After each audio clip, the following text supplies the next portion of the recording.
When he's not using his YouTube audience to replace the love and affection that his father never gave him, why can't you just be proud of me, Dad?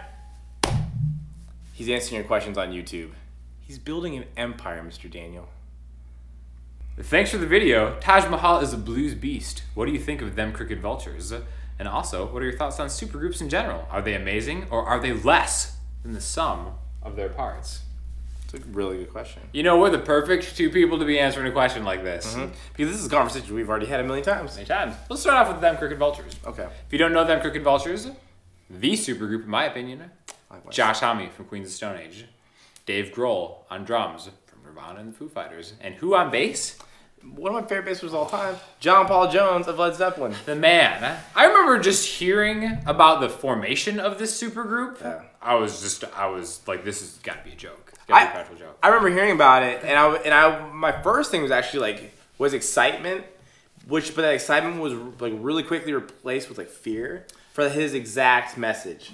And I was like, well, can I really expect that to be what it is on paper? And then it's like three masterminds of rock coming together in a power trio to push out a great album. For sure. And I know what supergroups are actually usually like. And that's where the fear comes from.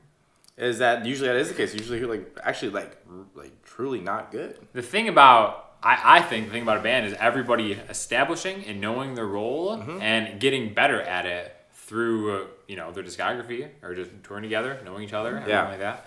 Once you start just taking like the best pieces of each band, throwing them together. Let's talk about that for a second.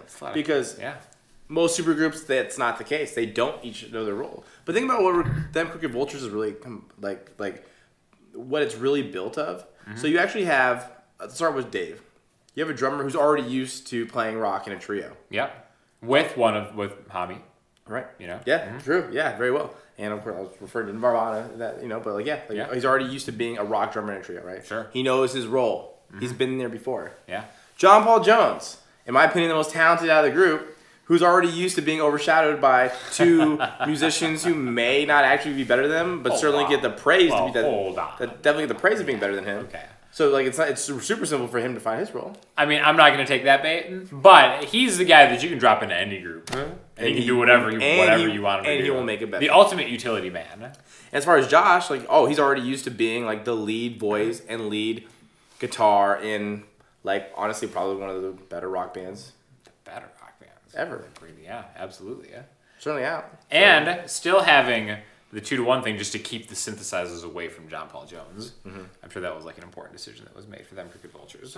Right. So if you haven't heard them Crooked Vultures, awesome. Check it out. Nasty in every sense of the word. Yeah, that's top to bottom, good stuff. One-off album. You probably will never see another one. And maybe that's for the best. Yeah. To be fair though, I think what made this supergroup successful as compared to what makes a lot of supergroups not successful is that I feel, I don't have any inside information on this, it really seems like Josh Homme kind of took the lead. Somebody has to in a band.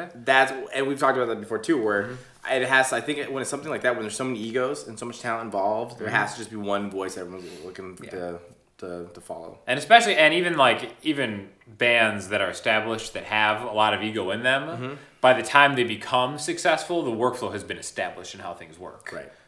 So I think that's why this was cool. All guys who are just, at the end of the day, pretty humble, seemingly. Yeah. Get together, make it work. And it worked. What about other supergroups? But think about the ones that have bombed. Yeah. Chickenfoot. I would think a lot of people would say Chickenfoot is successful, actually. Really? Yeah. I've heard people say that. I don't really subscribe to that. I mean, are they really putting good material out? Not in my opinion. Right, mine either. Yeah, but I mean that. But really, I mean, I guess Temple of the Dog would be another supergroup that is I don't know. 90s rock legends. Yeah, I guess it's worth discussing. Not now. Absolutely not now. Not time for any of that. And then I don't know what to think about the whole Velvet Revolver Audio Slave thing. Is that really a supergroup? If you're taking an established group and swapping the singer out, I don't know if I count that as a group. Right. Even like Prophets of Rage even.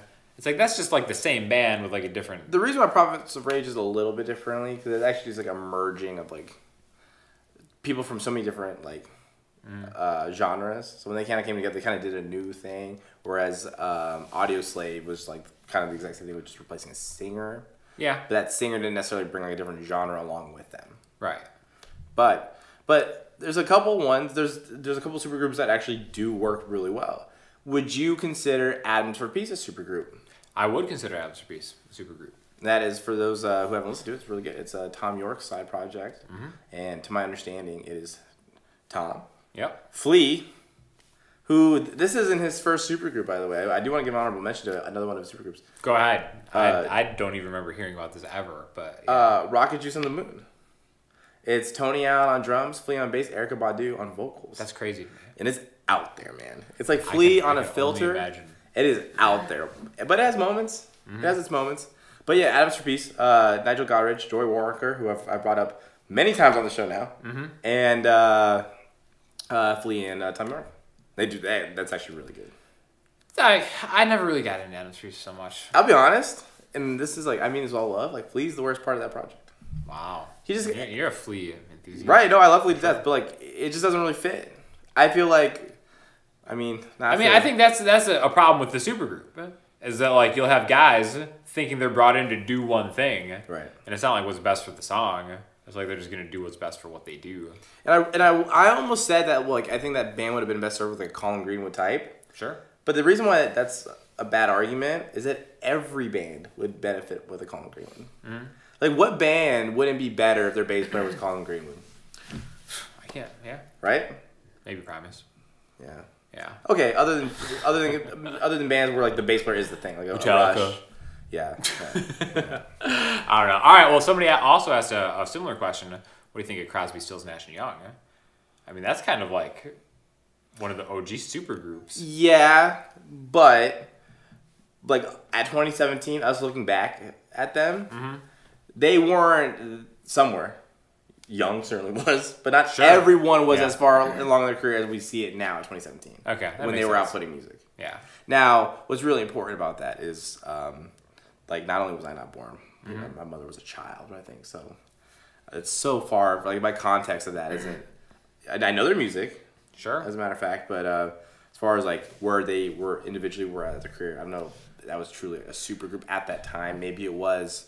I'm sure. I'm sure someone will chime in and make us look like idiots because we're kind of talking. Because we're actually kind of like totally out of our element when it comes to that. But I will say though, I think the problem with a lot of supergroups not becoming successful is just because the vision isn't like a collective thing, like it is for bands growing together and kind of like establishing a workflow. Yeah, because that's exactly what it is, and because all of them are their own different kind of alpha in their own band. Yeah. And they come together. There's exception to that rule where them Crooked Vultures is the exception. I was just gonna say that. Yeah. I hope there's more. So that's kind of how I feel about supergroups. All in all, like kind of not for me, unless you're called them Crooked Vultures, and you're absolutely actually really for me. So all right, check them out. Yeah. This isn't about how to write lyrics. This guy just decomposes lyrics he's already written, which feels like him bragging, journaling out loud, and his life experiences. You're not that important. No one cares. Cut me deep. You don't put usernames for those? Oh, yeah, I put them up there. Okay. I don't call them out. Yeah, it'll be like on the screen. Okay. I mean, a loyal watcher would know such information before sitting on the gray couch. I choose to avoid all negative things on the internet, not just from your channel. Oh, I see. Yeah. It's more of a wholesome thing. Right. It's an ethical thing. Yeah. So that was a Salty Boost comment of the week. Super salty. Yeah, I know. You're not that important. Or you're just trying to help somebody write a song. Yeah. I mean, how are you going to teach someone how to write song lyrics without breaking down? It's almost like a reverse engineering thing is what I did for those. And you know what? Let me cut your aid real quick. The problem I have with a lot of like what my very small time in college was about. Yeah. Well, it was like they're like teaching me how to like write like a Grammy award winning something from people who didn't win Grammys. You know what I mean? So it's like, well, the credibility actually is. So you're a good songwriter. Oh man, you're a good songwriter. Thank you. And instead of just telling, you showed it through practice, which is kind of like the ultimate teaching like tool. So really, like you should be getting a lot more praise, and that's Thank you. It's obviously Absolutely. not about your heartache. It's about showing a demonstration of how to write a song. Yeah. This isn't a part of your album. It's part of your tutorial YouTube channel. Yeah. I feel like the context alone would say why it's not actually about you like putting your life story that somebody would or wouldn't care about on display for the world to see, but it's helping somebody who might need some help, which is pretty much in the title of it. Let's learn how to write some lyrics. Like, okay, think of something. When I was 7, yeah, this didn't really go to my liking. Okay. And it spread into my adult life negatively. Let's start there. Can you rhyme that? Does it rhyme? It doesn't have to rhyme, but can it? What rhymes with abandonment? Oh, not much. There's nothing like it. Absolutely. There's nothing like it. And Lord knows no one's gonna help you find a rhyme for that because they left long ago. Right? And then the ones that are still around, they don't care. No, absolutely. Yeah. So it you're is. the one that's not that important. So for listening homework, we have a suggestion from the composer himself, Cody Mansfield Cook. What is it? Honestly, like there aren't a lot of people out there who are kind of pushing the envelope in classical music or in classical arrangements as a whole. And so that's one thing. Classical music is like a good old boys game. Right. At More this so point, than anything. it kind of just is what it is, and there's people like kind of reinterpreting these classics, or rarely do you see somebody actually like bring something new to the table as well. Secondly, there aren't many ambassadors for the genre that are appealing to like the people, like the middle class or the lower class, if you Or will. young people even. Huh? Right. Like that's why a lot of people think classical music's dying out. Right. You know? There is a gentleman who is the perfect ambassador for this, and he has a piece of music I need to recommend. His name's Eric Whitacre. Okay. And he's a Nevada boy, just like myself. This guy right here. Right? And I'm originally from Las Vegas, for those who don't know. And his name's Eric Whitacre. He's an awesome, talented musician. The best arrangements I've ever heard of any time era, let alone from a guy who's like I don't even know he's 40 years old yet. Yeah. Yes, he's barely. Like we're about to get another 30 years. Doesn't look it, yeah, for sure. Right. And like like him, like talk about like his looks. Like he looks like he doesn't look like your typical classical composer. He's actually, whatever. And so there's a song called Sleep, and it's definitely one of his hits. And he actually embraced the internet. So it was such a successful song that he did like the first YouTube choir that you could audition for. And everyone would upload their part, if you're a soprano, if you're a tenor, or whatever. Beautiful. And he compiled them all and pushed it out. It was like the first like digital choir. And that's kind of the thing. It's like pretty much all of it's choral for, not for nothing. Yeah. But Sleep is such a powerful piece of music. All of this stuff is, but Sleep in particular, like it's accessible. Like, even if you don't care about classical music or it's not really your thing, give it a shot. It's hard to deny that's not a beautiful piece of music, and it's a really easy listen. It's not super dense, but it's super beautiful. Listening homework, Eric Whitacre. Link you below. Give it a shot. And as always, if you have any questions, leave them in the comments. Instagram, Twitter, email, website. I'll talk to you soon. Thanks a lot.